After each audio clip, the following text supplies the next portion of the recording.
Hanoï, le carrefour de l'ancienne rue Paul Bert et du Petit Lac, à l'heure de la sortie d'usine.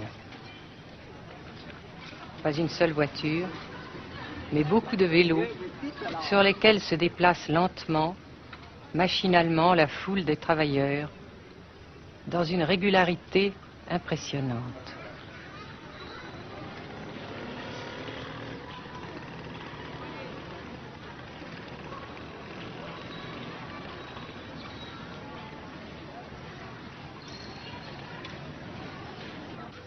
La sensation que ce pays est anormal ne nous a pas quittés au Nord-Vietnam. Anormal d'abord parce que toute vie individuelle a disparu au bénéfice d'un effort collectif extraordinaire. Dirigé d'une main de fer à l'intérieur d'un dispositif de sécurité draconien. Anormal ensuite parce que dans ce pays coupé en deux depuis 10 ans, un grand nombre de familles vivent le drame de la rupture qui alimente à sa façon la guerre du Sud. Est-ce que vous pensez, Monsieur le Président, qu'il y a une solution militaire à la guerre du Sud-Vietnam? Non. Parce que vous savez que le peuple vietnam, c'est en un. Et le pays du Vietnam, c'est un. Les Américains ont fait une guerre d'agression, comme qui dit, c'est une guerre non déclarée. Et, comme vous savez aussi, vous avez pu lire dans la presse, n'est-ce pas, mondiale, que plus la guerre prolonge, plus les Américains et leurs valets, n'est-ce pas, comment dire ça,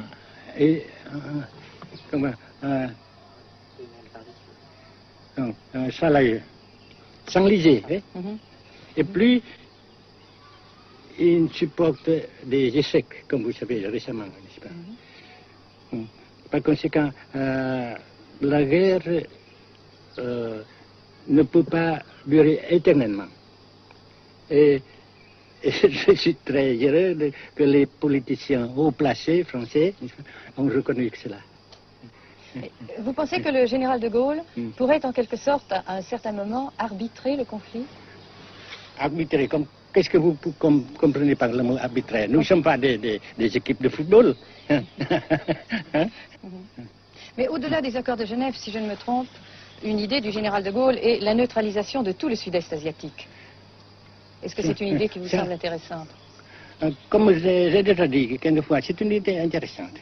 Mais ça dépend encore une fois de la volonté de ces peuples et la manière comment on procède à réaliser. C'est une grande question, n'est-ce pas?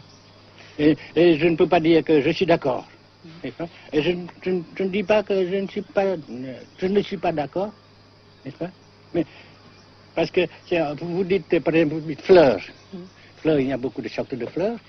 Il y a des roses, il y a des blanches, des rouges, etc. Et il y a qui sont bons et d'autres qui ne sont pas bons. Mais on dit fleurs. Monsieur le Président, nous avons constaté avec chagrin qu'au cours de notre voyage au Nord-Vietnam, que l'influence française était devenue à peu près inexistante dans votre pays. Les moins de 25 ans ne comprennent plus du tout le français.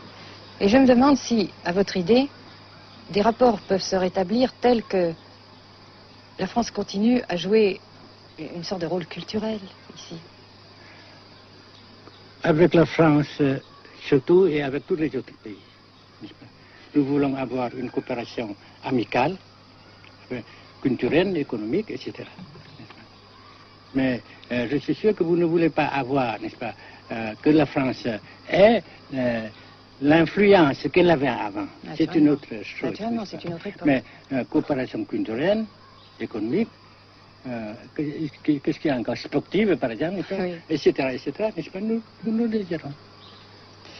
Si la guerre se cristallise au sud et se poursuit encore pendant quelques années, pensez-vous que l'avenir économique du Nord-Vietnam soit viable? Je suis sûr que c'est non seulement viable, mais ça progresse.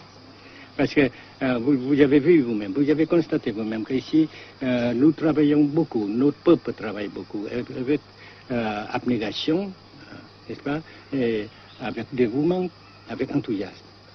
Et d'un côté, nous travaillons pour, comment dirais-je, pour, principalement, n'est-ce pas, de nos propres forces, et aussi nous avons, n'est-ce pas, l'aide fraternelle des pays socialistes, n'est-ce pas.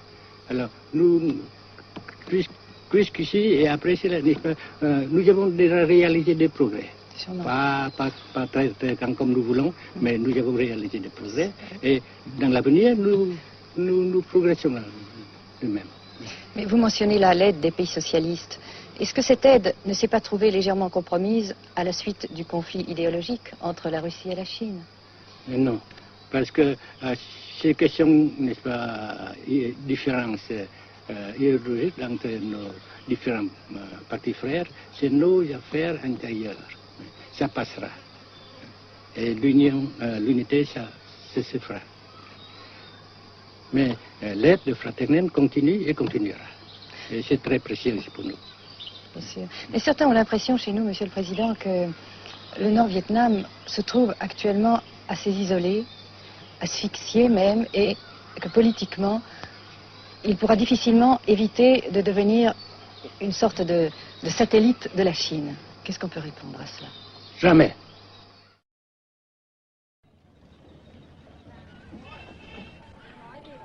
À Hanoï, la vie continue, malgré les alertes, malgré l'évacuation de plus de la moitié des habitants. Les petits magasins de la rue de la Soie sont pour la plupart fermés. Seule la trêve du Tête et ses fêtes de famille devaient redonner pour quelques jours un peu d'animation à la ville, avec la traditionnelle branche de pêcher en fleurs, symbole du nouvel an lunaire et du printemps tonkinois. La trêve, malheureusement, ne fut qu'un espoir déçu.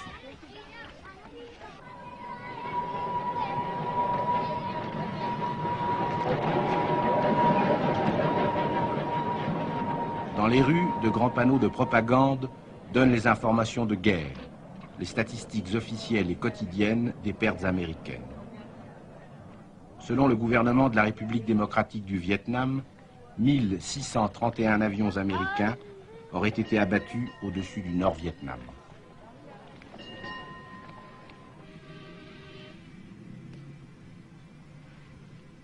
Le grand pont d'Oumer, construction métallique de 2 km de long à la sortie nord-est de Hanoï, assure toujours la traversée du fleuve Rouge. Sa sauvegarde est capitale. La défense antiaérienne du Vietnam, tant redoutée par les pilotes américains, dispose de nombreuses fusées solaires de fabrication soviétique. C'est la première fois que nous pouvons vous les montrer. Les rampes mobiles de lancement sont déplacées chaque nuit afin de déjouer les repérages.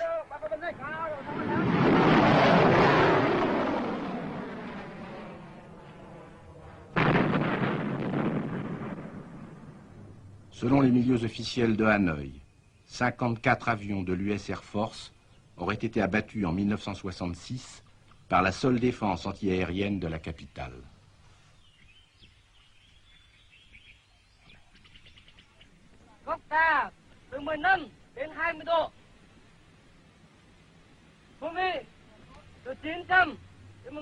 Pour la première fois également, nous avons pu voir les pilotes et les avions de chasse vietnamiens.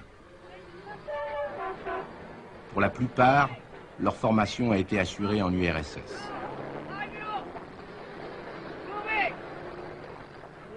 L'état-major des forces aériennes du Vietnam se défend d'utiliser des pilotes ou des spécialistes étrangers. Les MiG-17 et 21 participent de plus en plus nombreux à la défense du Nord-Vietnam. Les résultats des combats aériens sont mal connus et contradictoirement mentionnés dans les communiqués vietnamiens ou américains.